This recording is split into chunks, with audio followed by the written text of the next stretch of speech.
Some boats are about looks, other boats are about performance. This boat is about both. Ladies and gents, if you're looking for something with incredible fun factor in your life, also with a bit of carrying capacity and definitely the cool factor, I think this could be the boat. This is the Technohull GTX, and I think it's going to be totally suitable for those of you who are coming from a smaller performance boat, looking for extra carrying capacity, looking for something that's a lot of fun and really, really pleasurable to drive, and absolutely just, it's going to make you smile because it's so cool. So my name's Dan Jones. Welcome to Dan's Boat Life. I'm going to put my sunnies on because the sun's right in my face here. We're in Greece. It's beautiful here. The sun's still shining. People are swimming in the background here. The shops are full of meat and seafood, and the boating's fantastic. So I do enjoy coming to this place. And this is going to be the detailed walkthrough, but we have been blessed with a little bit of wind. And I was reading your comments to some of you who were saying, I'm picking all the calm days. Well, we haven't done that today. We have some waves. We've got some decent chop out there. We had up to actually 30 knots of wind at times, and some of the areas in between the islands here, it funnels through and we get some fun little waves. So we're going to test the boat in the next video in those waves, and if you're interested, you're very welcome to join us. So starting out the back of the boat here, these Technohulls, they're known for their performance, but they're also combining a lot of luxury. So they're absolutely a luxury fun day boat, and I want you to look at it in that manner, but it's also a super high performance boat if you wish it to be. So the engine package we've got on the back of this one, we've got a couple of V8 300s. You can go up to the 400Rs and you can go down to 225. So you do you. The selections are quite varied. I'll cover that in the next video, and it's really about what mission you want to apply to the boat, and I think also how many people you intend on carrying. So if you're always going to load it up with lots of bodies, maybe think about more horsepower. If you're just going to be driving around with you and a mate, then maybe you're going to be totally fine with actually a lot less horsepower than this, because it's super quick with these engines. One of the things, this is not my first Technohull on the channel. Check out the Alpha 50 on the channel description if you haven't seen it. These things are really, really well finished. So all the fine details, it's not just up on deck. Some brands put all their attention into finishing on deck. That is not the case with what I have discovered on the Technohulls. Every hatch you open is very, very well done, and we'll try and demonstrate that throughout the video. But just starting at the back of the boat here, carbon fiber ski pole, well supported just there. We've got our shore power in over here. We have a freshwater shower on the port side, and we have freshwater in for the water tank. The storage, they've got a neat little storage spot, probably for goggles and swimming stuff because it's drained, seems logical out here. These here and here are actually for the aft sun protection. So they will actually, a sun mesh shade will clip onto the aft edge of the T-top. We'll have a look at in a second. It'll attach to these poles, and then you can also have a drop down side of a mesh screen on both the starboard and port side if you want to fully enclose the area for some of that hot evening sun. The cleats on these boats are super cool. It's a special, unique way to do this. It's in carbon, really like it, looks fantastic, fits the boat, as opposed to just doing some stainless or something else which would stand out a little bit differently. We've got teak on the swim platforms and all the way across the back of the boat as well. We've got a diver's ladder which deploys on the port side, and you can see we have the stainless steel grab holds, really stylish to be fair, so that's lovely, and that's perfect if you've got a pair of fins on. If you're going swimming, it's still easy to get in and out of the water. So what I'm going to do, you guys stay on the sunny side so you don't get sun in your eyes, and I'll stay on this side. This is where some of you who've perhaps had your like a 28-foot fast boat before, and you're really delving in, or you deeply understand on how your boat life looks, this is where you can perhaps see an extra degree of value out of a boat like this, because if you want to transit with lots of people, 1, 2, 3, possibly 4 across the back here, you can still get, again, 2 or 3, depending on whether it's your rugby boys or your girlfriends. And so you can still pack a lot of people in here for a bit of transiting, and you've got 4 more seats which are definitely suitable for high-speed operations forward of us. But when you get to your destination, we can flip this backrest down. I like how that's a clever use of small space, and we've got a sun lounge. So that's great. You can utilize that. It's probably max 2 people, maybe bring a couple of throw cushions or lay out a cool funky beach towel, and that's useful. And we also have the option of a little picnic table, which will go in here. And underneath this seat, we've actually got 2 Dometic fridges, one here and one here. But this particular owner has actually fitted this boat up with another fridge. So you just press this button here, that unlocks it. And this, hopefully you'll be able to see, is where you do get a bit impressed on these boats, because the finish is just carried right the way throughout the boat. Lots of finished fiberglass, really, really well done. This is the storage area, but we actually have a 3rd fridge that this particular owner has optioned for this boat. You can see that's the hose for the swim shower. That's your battery charger, your main breaker. And then we've got all of our battery switches here. This is the manual operation, but we don't actually operate them from down here. We've got a switch at the helm, so you don't have to go opening this up to turn the power on at the start of the day. This is just your main switches.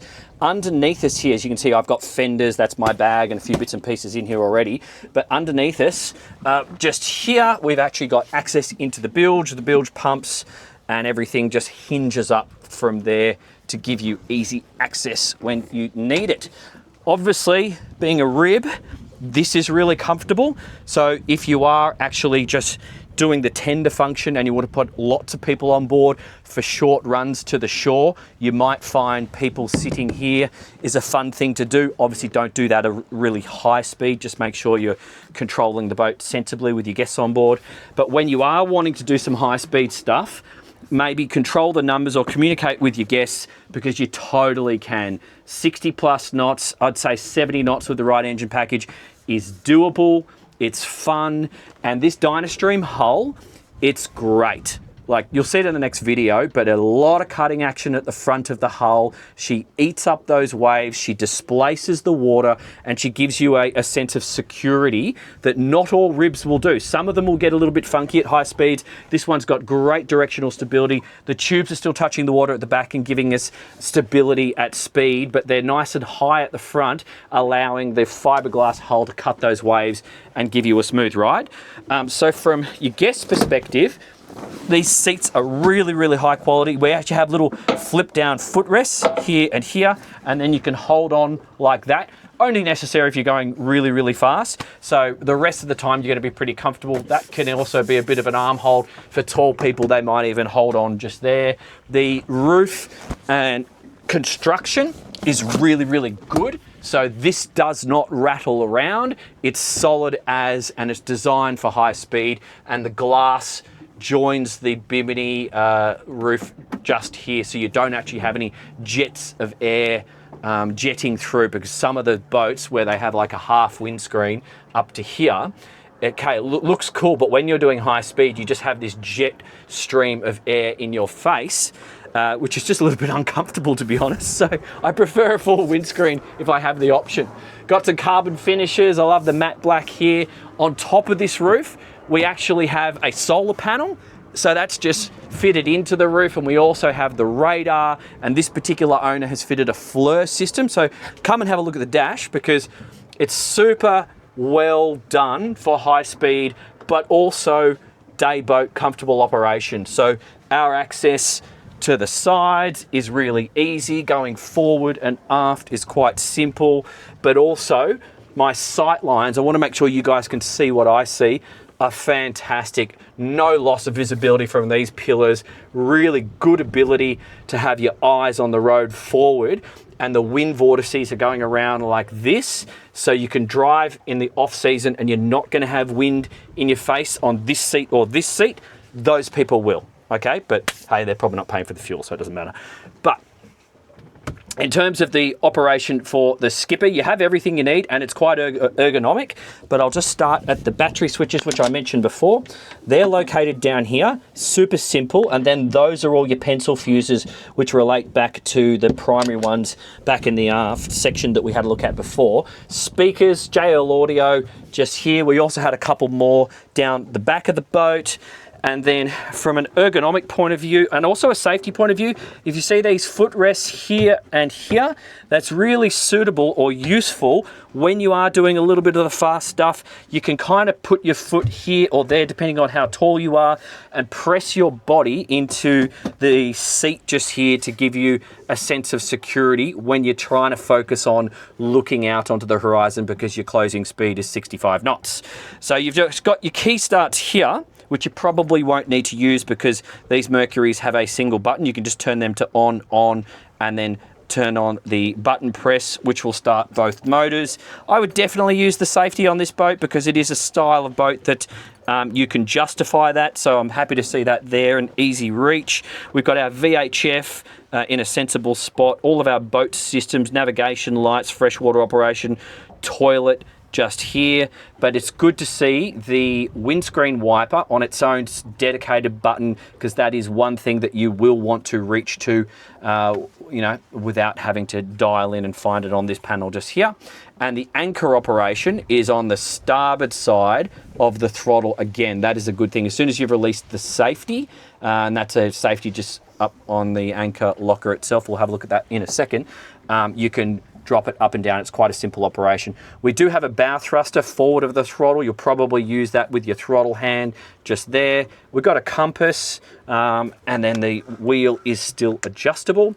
This boat's running with Raymarine. I'm told most of them are going with the Raymarine. That's a multifunctional touchscreen display, but we've still got the buttons down the side if you've got wet fingers.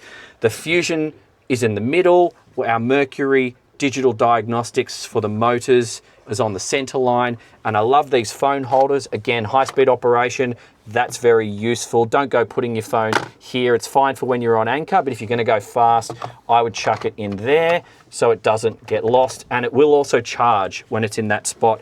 If any of your guests need to charge their phones, you've actually got two more USB-Cs in here, and you can put a bunch of phones and a few valuables in here should you need. We've even got some empty voids underneath both these seats. You can access them. I would suggest that's a great place for some of your emergency equipment, maybe the boat's flares or an emergency grab bag. Obviously, it's got to be of a suitable size that you can pull it out of that hole, but that's a good place for some of those sorts of things. And the drink holders are actually on this aft row of seats. So we've got 4 drink holders, and I also think that's sensible. Again, do I want a hot coffee at the dash when I'm ripping along trying to focus on more important things? Not really, to be honest. I'd rather the coffee there, and then my guests can pass it forward if I need to have a sip. So that's sensible, safe, matte colors that are not going to reflect in my face. Let's just reduce those distractions and allow you to focus on the important things, which on a boat like this, you know, if you choose to go fast, you can do it. So you want to be looking out and being safe. Nice grab hold there. That's a wind deflector. That's why we didn't see the wind vortices sort of touching our face from the helm, which is good. And then moving forward, before we get there, these handles are actually just useful for securing a fender. So you've got 1, 2, 3, and then obviously we have the cleats forward and aft, but I would just use some of the boat's fenders. If I'm coming into a marina dock, I'd hang them off that location to keep life easy for myself.